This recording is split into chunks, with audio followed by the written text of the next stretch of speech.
Okay. Define differential equations and initial conditions and solve differential equations, D is short for differential equations, via inspection and separation of variables. So this is going to cover a whole lot of stuff, 9A, B, C and 9E. 9D is applications. I probably recommend you actually go back to do that. Even though strictly 9D doesn't actually require 9E, you're probably better off getting used to all the theory and then going to application after the fact. And it also gives you an extra technique to use if you can see it. Cool, okay, so what is a differential equation? Well, unsurprisingly, it's an equation that has some sort of derivative in there. Shocking, I know. So you can have what's called first order or second order or whatever order. So here I've got y prime equals 3y minus 2. That would be a first order because it's only got the highest derivative in there is the first derivative. This guy, y double prime equals cos squared, that would be a second order. It is possible also to have both of them in the same equation. So you could have y double prime plus y prime equals, or even plus y equals 2x minus 7 or something. So you can have all sorts of combinations.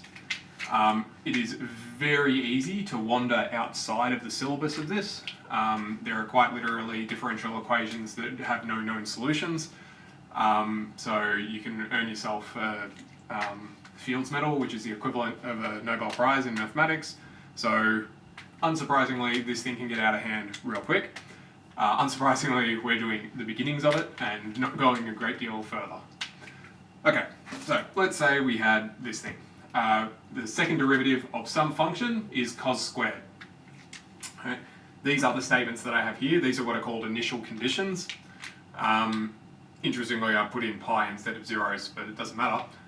It just means that here is one point that definitely exists. So y prime of pi equals 0, y of pi equals negative 1/8. Now these will change wildly between your different practice problems, and we'll see where they come in later. For now, we just want to focus on the original equation. So I'm told that the second derivative of some function is cos squared.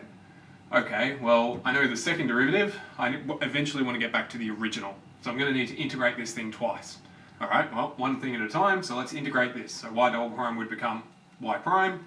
Okay, cos squared. Do I know how to integrate that? Maybe you can think of a way to do it straight out of the gate, but probably not. So we'll shuffle it into this form and then integrate that. Okay, great. Well, this is pretty trivial for us. So we've got exactly that. Don't forget, you've got your plus c's to consider. Cool, all right, so we've got now the first derivative, great. Now this plus c could be anything, however, we were given this point, so it actually nails it down to a particular function. Great, okay, so if y prime of pi has to equal 0, we can sub in all our x's become pi's, and obviously the whole thing equals 0.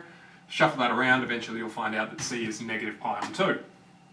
Cool, so we've got an entirely defined function now, as you see here. Great. Well, we still want the original function, not just y prime. So integrate again, which is a pretty straightforward process. But this time we've got another constant. I've called this d because that's the next letter after c, and you probably don't want to write c again because you're obviously going to confuse someone in that process.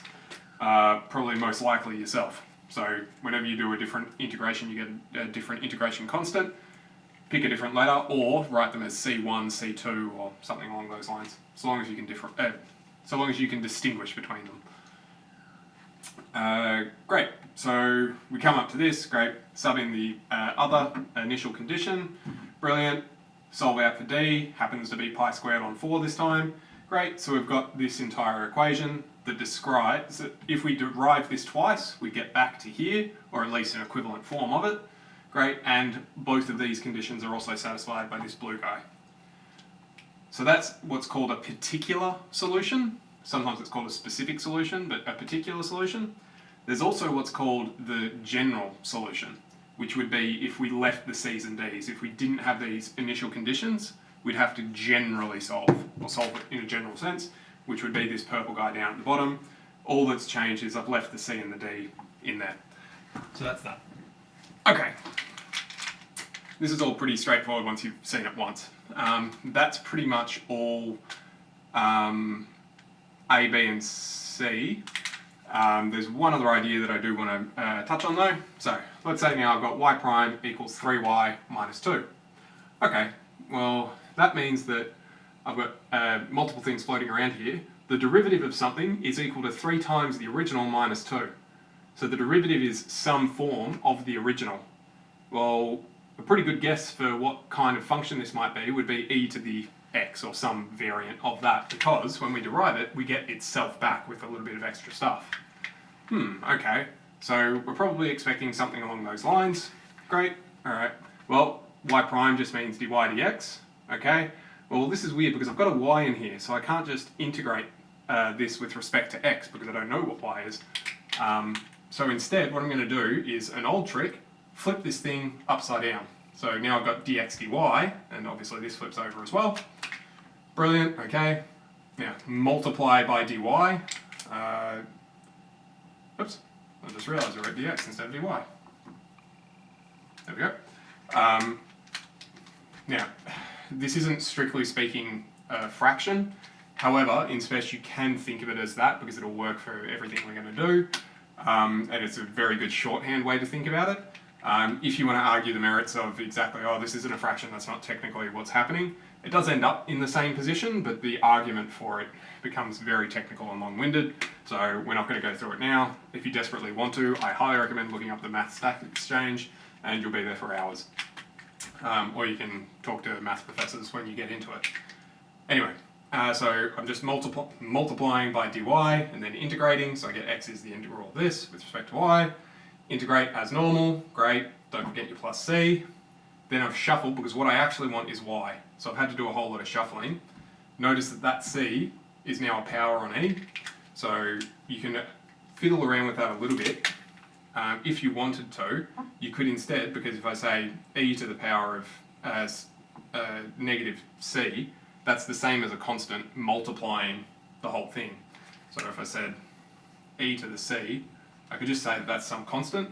So you could change this, instead of having this minus c here, you could get rid of that and just put a capital A out the front there, which is pretty common notation, which you'll see in the text as well. But it doesn't really matter because this is just some random, but not random, but it's some unknown coefficient. So instead of having a constant of integration, now you've got a coefficient from integration. But it makes no difference to the end result. Brilliant. Okay, so we've got this, great. Now we know y. Okay, so we're done. Always, always, always check, because it is super easy to stuff these up with pluses, minuses, moving these a's and c's around. You can stuff everything up. And a lot of the time you won't be overly confident. So always check, because it's easy to derive. Integration's the hard bit. We've just integrated, so we should probably derive to make sure we got what we wanted. Cool, alright, so deriving this, we end up with that. Again, this c, you can take this out so that you end up with an a out the front here. But we'll leave it as that for now, just because it's easier to read. Cool, or at least easier to follow the working. Cool, so I derive, 3's cancel, this guy just drops off. Great, so I end up with e to the 3 open x minus c. Or alternately, I could change that into a e to the 3x. It ends up equivalent. Great, so that was this side. Now I want to test the right side. So the right side I've done in green. Okay, so I've got 3 lots of the original y, okay, which was this. Cool, sub that in, minus 2. Okay, so that's all that line. Great, and now we're just substituting through. Beautiful. Substitute through, cancel everything out, and you end up, unsurprisingly, with the same as the other one. Great, if we can show that they're equivalent, we're done, because that's what we wanted. Beautiful.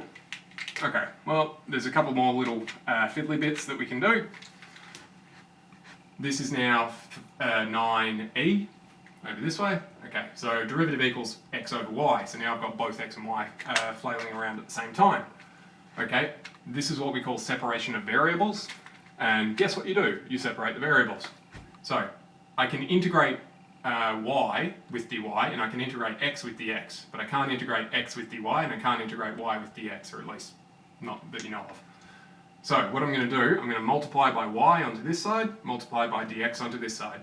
Again, timesing by dx isn't necessarily what you're doing, but it's a much quicker shorthand way of thinking about it.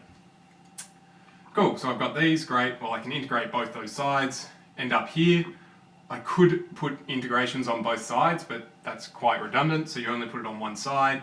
Since I'm going to end up with trying to get y by itself, I put the integration constant on the right side. But you could put it on the other side. You'd end up with a minus c here, but we don't know if c is positive or negative anyway, so you can have plus c. It makes no difference in the end. Brilliant. Isolate y. Great. Looks like we're done. Always check. Derive this thing. So y prime, we get that. Notice that the 2's would cancel, which I might as well do now. Bang, bang. Cool. So we've got plus minus x over root x squared plus c. Fine. So that's the left side. We need to check the right side. Okay, the right side is x over what we got for y. So x over this. Great. So we've got x over plus minus root x squared plus c. These two are equivalent. Great. So we're happy. We've all checked off. Brilliant. Next bit. Okay, so it's slightly more complicated, but it's essentially the exact same idea as before. You try to get all your x terms and dx's on one side, all of your y's and dy's on the other side. Okay, so here I've divided by y plus 2 onto this side and multiplied by dx onto this side. So I've ended up with that. Now that's not particularly convenient. I would have liked to have y plus 2 dy because it's a lot easier to integrate, but there's no way of shuffling that around to be the more friendly way of integrating. So I just have to suck it up and deal with it. Cool, all right, integrating each of those, we get the ln's. Be careful about negatives, by the way, they can trip you super easy. Cool, from here, I've added that ln to the other side and then multiplied across to get just a constant c again. Again, this c, you could have put it on the other side, doesn't matter in the end, you're just going to end up with different signs and multiples of it, but we don't know what it is, so you can sign and multiply it all you want, it's still some constant. Beautiful. Reorganise, so we've got e to the power of, we've got this. Now I've taken a bit of a shortcut here and just ignored the absolutes. Now, is that rigorous? Most certainly not. However, what we're going to do is check it at the end anyway. So if it's not going to work, we'll get a flag at that point. So 9 times out of 10, if you've got problems with your absolutes in this, just run it as though the absolutes weren't there, see if it works or not. And then usually if it doesn't work, you'll be able to look at it and go, oh right, okay, it will only work for here to here, and that solves you having to deal with absolutes of absolutes and all sorts of ugliness. Cool. Alright, so I'm going to say that this is that, great, and then we want to check it. Same as before, we've got y prime on the left, okay, so that's just the derivative of this, which ends up being that. Again, e to the c, we could replace that with a capital A, and you'll commonly see that notation. It's the same thing, it doesn't really matter. Over 1 minus x all square. Cool, we want this side, which is y plus 2, so all of y plus 2 over 1 minus x. Great, 2's cancel, these guys square up, so we've got that. Brilliant, we didn't have any plus minus problems or anything, so we don't have to worry about the absolutes in this particular case, which saves us a lot of trouble. We check this and this, they're equal, we're done. Now, 9a is going to get you just to verify. So it's just getting you to do this very last bit of red and green. It'll give you, here's an equation, here's the solution, tell me if it works or not. And so it's just basically forcing you to do some derivatives to check and shuffling to check that they're equivalent forms. Then it'll also give you initial conditions, so that's the extra bit you have to chuck in as well, as we did here. They're just taking out your constants of integration. So that's 9a predominantly. 9b is where you actually start solving your own ones, which are more like this guy, except it'll all be in terms of x. Sorry, I should say it's more like what we did here. So that's more like 9b, I think it was. And then 9c is where sometimes you'll have to deal with not the variable that you're used to dealing with. So normally we'd go, oh, okay, y prime equals some function of x. That's easy to integrate. Y prime equals some function of y. Well, that gets a bit weird, so instead we invert everything and run it that way. Cool. And then 9c is similar. It's just got a few little twists. It's not overly worth worrying about.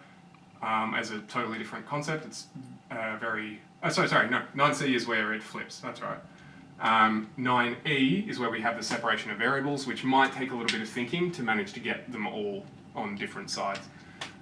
All of this comes with practice, unsurprisingly, like everything else, and obviously it all requires that you're okay with your integration forms of everything. Cool. Fully expect that people are going to get stuck on certain ones, particularly when they're trying to show that something is equivalent to something else, because very commonly you will have done something perfectly validly, however it's hard to see if they're actually equivalent forms. Cool. Best of luck to you. Do email if you get stuck. Cheerio.